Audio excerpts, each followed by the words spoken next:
welcome to Townsend 909, or welcome back if you are a lovely viewer. Today, me and Bryer from Bryers Music Showcase will be taking a look at the Byrds 1969 compilation slash demo album, Preflyte. Uh, Anything you like to add before we like to start? All right. There's really not a whole lot to say about this particular release because, like you mentioned, it's a compilation. It's basically a collection of demos that were recorded before they released their debut album. So this came out in '69. So this was around the time, I believe it was around the time they released Ballad of Easy Rider.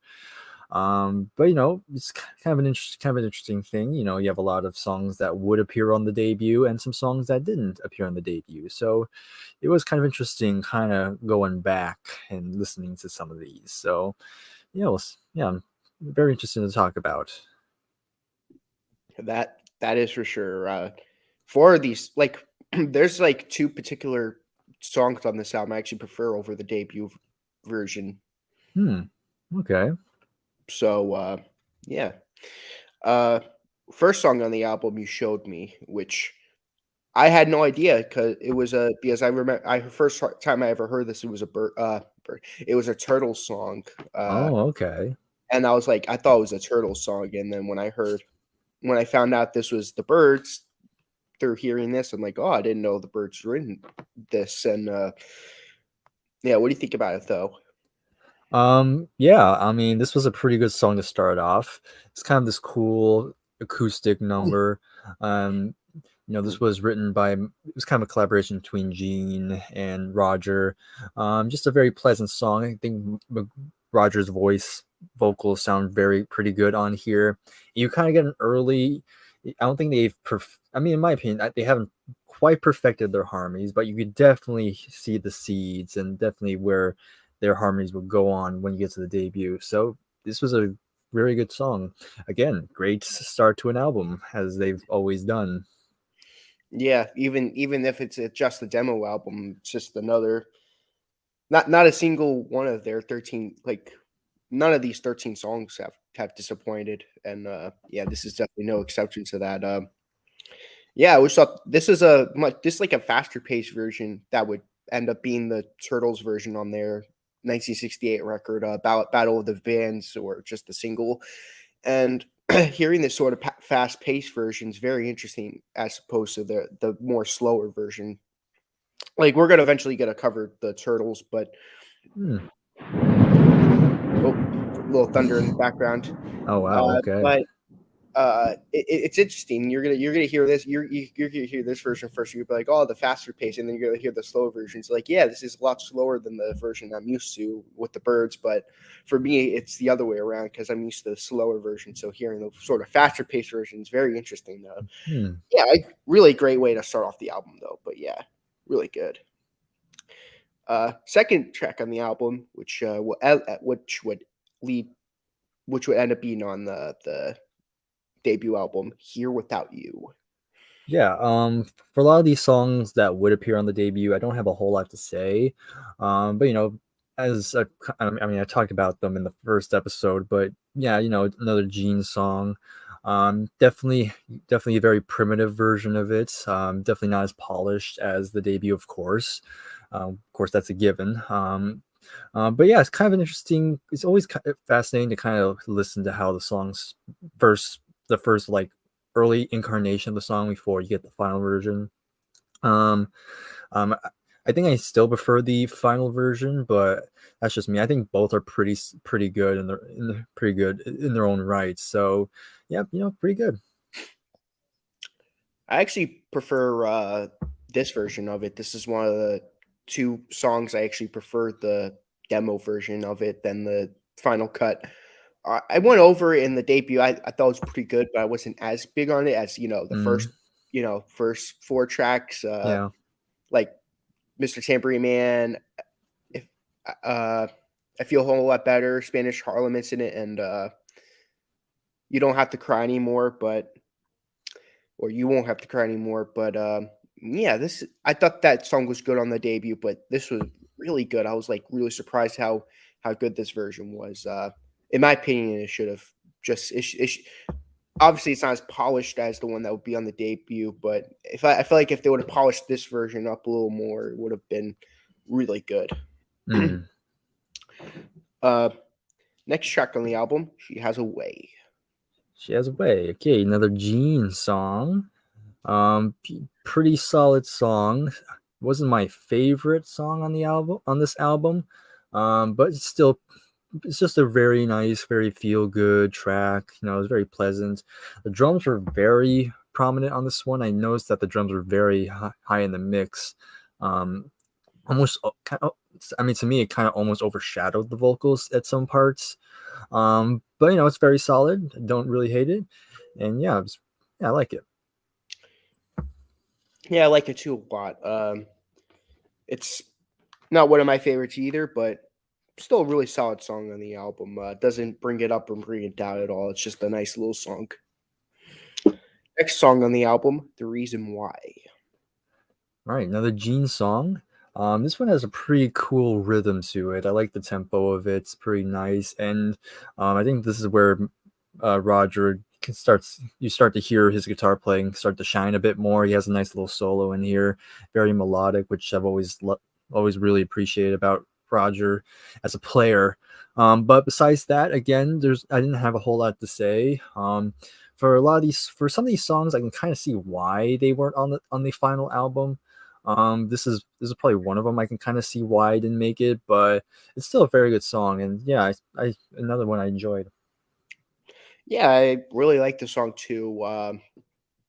There are a couple of songs where I'm like really upset that they weren't on the final Mr. Tambourine album, but that like there's a particular song where I'm like, why wasn't like this could have been the closer and not We'll Meet Again? Like, you know, there are a couple of songs where I'm like, I don't get why this is on the debut and why that's not on the debut, but Mm. this wasn't one of them, but yeah.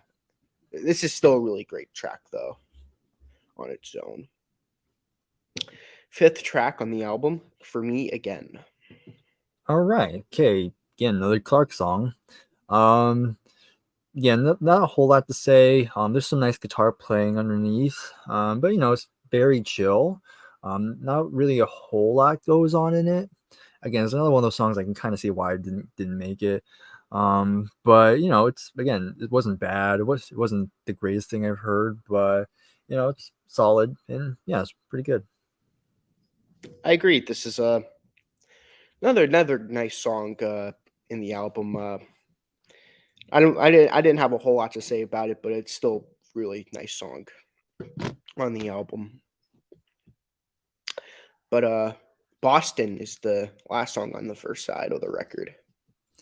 Yeah, this was a really good one. Again, another Gene song, and I really enjoyed this one. It's a bit more upbeat. There's a bit more of a pulse to this one. It does sound like your typical '60s rock song at the time, but you know, it's regardless, it's still a very nice, pretty memorable song, and I enjoyed it quite a bit. I have it pretty high. I'm not going to say where, but it did make the top five. So yeah, this was a good one. Yeah, my opinion, I feel like this is one of the two songs where I really wished it was on the debut album. Hmm. I like this better than It's No Use. This would have fit on that album. It would have been better on that album instead of It's No Use. But that's just my opinion, though. It's No Use is a good song on the album on the debut, but it would have been better if Boston was in that order. Like if it was, I knew I'd want you, and then Boston, and then Don't Die Yourself, Babe. That would have been really nice. But opening up the second side of the record, You Moving. All right. Okay. Again, another great way to start this side, in my opinion. Again, another Gene song, another upbeat song. It's pretty catchy, very memorable, I think. And the drumming on here was very good. I don't think we've talked a whole lot of Michael Clark as a drummer, but he's pretty good on this track. But yeah, he's good for this song. And yeah, this was another one that made the top five for me. Yeah, I could see that. This is a really great song on the album. It didn't make it in my top five, but it was really close though. But yeah, really solid song. See, I knew you guys had to do Preflyte. Yeah. Cool. Yeah, I listened to this for the first time like a couple of weeks ago, and I'm like, yeah, me and Bryer have to review this. It's good enough to be on the ranking as well on our Byrds ranking. Uh, next song on the album, the airport song. All right. So I saw the title. I'm like, oh god, did they do joke songs even back then? And I was kind of nervous. But this one surprised me. It really surprised me. This was a Roger and David Crosby collaboration. So this is Crosby's first time appearing here as a writing credit. But yeah, I really enjoyed the harmonica into this one. The guitars are really good, and David's vocal that has lead vocals on this one, and he sounds really great. Yeah, this was a big shock for me. I actually really enjoyed this one. This was another big highlight for me. It's kind of it's almost like almost a ballad, but yeah, it sounds great. And it's funny they do so many songs involving things that fly, which makes sense because they're called the Byrds. So of course they're going to talk about things that fly, like airplanes, spaceships, and stuff like that. But still, they actually made this work. It's far better than the Learjet song. That's what I'll say. Yeah, almost any of their songs is better than that. Yeah. Besides the majority of Bird Maniacs and Yeah. Right. Yeah. Further Along, that happened to surprise me re-listening to those two. The airport song. This is the second song that I was really upset when I first heard it. I'm like, oh, why Yeah. wasn't it on the debut album? This Yeah. would have been the perfect closer to the debut album instead of We'll Yeah, I Meet can Again. totally see that. Like if they would have polished it out more and they would have put that on the album, like it's an original too. I don't Yeah, it's get it. original. It would have been much better than like We'll Meet Again is probably one of my least favorite closing tracks to a Byrds album. I mean, it's no Learjet song or that other song that closes out Ballad of Easy Rider, but Oh yeah. or nor near as bad as the song that closes out Dr. Byrds and Mr. Hyde, but Yeah. it's still We'll Meet Again, still one of my least favorites. Next band you should do, Soft Machine. That would be an interesting one if we ever cover them. They're Yeah. mostly a jazz fusion band, and it's Oh mostly yeah. instrumental. I've never heard them before, but I only know one album by them. I only have their third album. I enjoyed it. It was pretty good. yeah, I was to say, well, the next band we're gonna do is the Mamas and the Papas. Which I have conveniently Nice, placed behind me. nice. And the album, and then after that, we'll through your request, Brian, we'll do Supertramp. Yeah. I don't know if we're gonna review Breakfast in America again, or It might be a quick one, maybe a recap of what we said. yeah, maybe after we review Even in the Quietest Moments, we'll just give our brief thoughts on Breakfast in America, or I don't know. Because we just reviewed that album just recently, and yeah, hasn't been. Of course, by the time this was recorded, it hasn't been uploaded yet. Yeah, true. But that might be another band we do later on. Is my connection breaking up? You're okay right now. Okay, because it says connection is fairly good. Okay, fairly good. Yeah, I was trying to stream The Who the other day, and towards the end of the stream for part one, it was really starting to break up, and I had to end the stream. Yeah. Yeah. I lost my Wi-Fi there. I couldn't stream for the rest. Right. Yeah. Yeah. I've been there, man. It's always a hassle.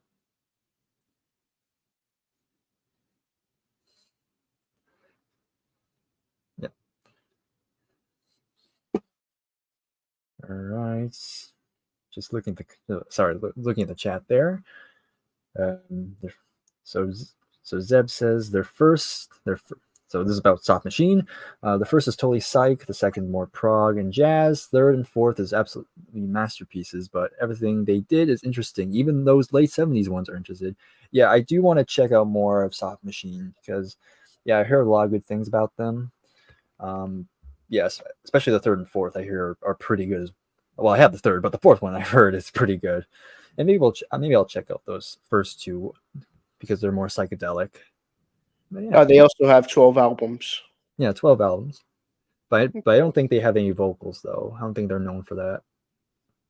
Okay. Yeah. Okay. Yeah. That might. I'll check out a couple of their albums, like their more popular ones, if I really like them. That'll be one of our.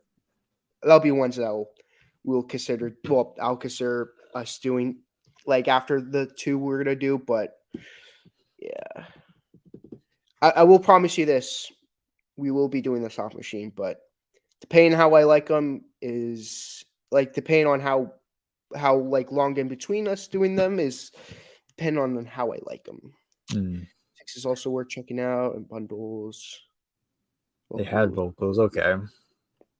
Only in the first two. Third also. Oh, okay. Really, Yeah. Yeah. But yeah, I don't think, but yeah, even though they did have vocals, I don't consider them like a vocal band very much, even though they'll occasionally have a vocal. so are they like mostly instrumental? I'd say they're mostly instrumental. Like I said, like Zeb has mentioned, like they've had some vocals a few times, but I'd say it's all about the instrumentation more than the vocals. Okay, I'll keep that in mind. Okay. Well, let's continue with the review, and I'll read more of the comments afterwards. All right. Okay, after the airport song, we have three more songs from the debut album. Mm. We could kind of just clump these all three together. You Won't Have to Cry, I Knew I Want You, and Mr. Tambourine Man. All right. So yeah. So I'll start with You Won't Have to Cry. Again, like Nick has mentioned, this was on the debut. Definitely the most rocking sounding song. Definitely a bit heavier than everything else. Some great guitar work on here. I think this was a pretty good version of that song. Don't know which one I like more, but yeah, they're kind of a little bit different from each other, which is kind of cool. I like making those comparisons. I Knew I'd Want You. Very more laid back. Definitely a bit more stripped down than the final version, I think. And the harmonies are a little bit lower, not so much high end, but definitely still sounds pretty good. So didn't have a whole lot to say on that one. And then you have Mr. Tambourine Man, of course, the big song that started it all. Again, more primitive sounding. I still prefer the final one personally. I just think everything sounds a lot more cleaner, and McGuinn's guitar sounds a lot better. And the drumming on this version is kind of interesting because on this particular version, the drumming takes on a more marching band approach, which is kind of interesting. I kind of prefer the more not as in your face drumming on the final version personally, but it's kind of interesting to see where this song started it out, and then they would kind of fine tune it for their debut. But still, it's pretty good. I mean, Mr. Tambourine Man kind of made the top 5 out of I don't know, because I just felt like it, but yeah, I think it was a solid way to go out. Might as well go out on their most well known songs. Yeah, well, technically this isn't their last album, Yeah, but right. we started At off with least for this album, at least. yeah. Well, You Won't Have to Cry is good, but I much prefer the debut version, in my opinion. I Knew I'd Want You is good, but again, I also prefer the debut. Both are really good renditions, but it's what I'd expect from a demo version from both of them. Uh, Mr. Tambourine Man, I actually prefer this version. This is the second Okay. one. I actually really like the marching band sort of style of it. Of the drumming, I don't know, it's just weird preference. Yeah, it's really good. Uh, 5 favorite songs: dishonorable song, or if you don't have a dishonorable, a song that didn't quite make it to your top 5, and then your album rating. All right. So top 5. Number 5, I have Boston. Number 4 is Mr. Tambourine Man. Number 3, You Movin'. Number 2, You Showed Me. And number 1, the airport song. Yeah, I'll go an honorable mention. I don't think, because there's not really a song that was really terrible. So for an honorable mention, I'll give "You Won't Have to Cry." Okay. Well, as for my Oh yeah, top, my rating. Sorry, my rating is 7.25 out of 10. nice rating. My top five. My number five will be "Here Without You." I love that track. Number four, "You Showed Me." Number three, "Mr. Tambourine Man." Number two, "Boston." And Mm, I agree with you. The airport song is easily the best track on the album. nice, cool. Why they didn't consider that to be on the debut album at all is a mystery to me. Mm, It will yeah. always be a mystery because I'd say that song is better than a good chunk of the debut album. Even I wouldn't say it's better than my top five. Like my top two, I wouldn't say it's better. It's better. Like the only song this song isn't good as is "Bells of Remini." Right. I'd say, and that's about it. But yeah, and as for my album rating, I give it a 9.5 out of 10. Okay. It I want to give it a 10 out of 10 because this is a perfect album. It is great, but it is a demo album, really, and I don't know. It doesn't sound like a proper studio album. Yeah. Probably because it isn't, but Right. no. But yeah, this definitely. I will say this does definitely rank high. I will hint it. It does rank really high on my list of Byrds albums. I only gave you my list without the Preflyte album because I didn't want to spoil it too much. Right. Okay. Yeah. But yeah, it's pretty high. I will say this: it doesn't go near it's nowhere near as good as my top two favorite Byrds albums. But Right. Of course. Yeah. yeah, yeah. Well, if you know, you know. But yeah. Anything you'd like to add, Briar, before you end it and we end off the stream? Overall, this was a pretty nice surprise. I really enjoyed going through this one. Again, kind of a nice little snapshot on where the band was before they really got big. I went with 7.25 because, like you said, it is a demo album. Again, a lot of the songs aren't polished. It's kind of they're just kind of just like kind of a blueprint of what could be on the album, what could not be on the album, basically. But yeah, it was very solid. Do I think it's essential? I think it's definitely worth listening, giving a listen. Again, like I mentioned, just a good see, kind of see where they were before, and then see where they would end up. So overall, it's very enjoyable. Nice. Well, that wraps it up for me and Briar. I wasn't I feel ashamed for not doing this before, but check out Briar's channel. His most Thank you. recent video, my top five albums of 1975 Oh in yeah, my collection. Check out right. that video. Heck, even check out the Hall of August 2023, or Mm, even just check out his full channel. I don't care, but thank you. his channel Yeah. is definitely worth checking out. And one more comment: don't go down the rabbit hole with all the pre-flight sessions. I think there are three CD edition. Oh, well, Okay. interesting. Yeah, we'll see. We'll see if I can find that somewhere. Might be Yeah, rare though. Might be rare though. I would say anything CD related, you're gonna get Briar's attention on that. Maybe, most likely. Okay, that should wrap everything up. Thank you very much for watching the video, Zieb. Thanks for the suggestion of going through Pre-Flight because Thank you I very would have much, never Seb. checked this album out. I didn't even know it existed. But yeah, thanks for watching for Zieb, and thanks for watching whoever's going to watch the replay. And see you guys next time.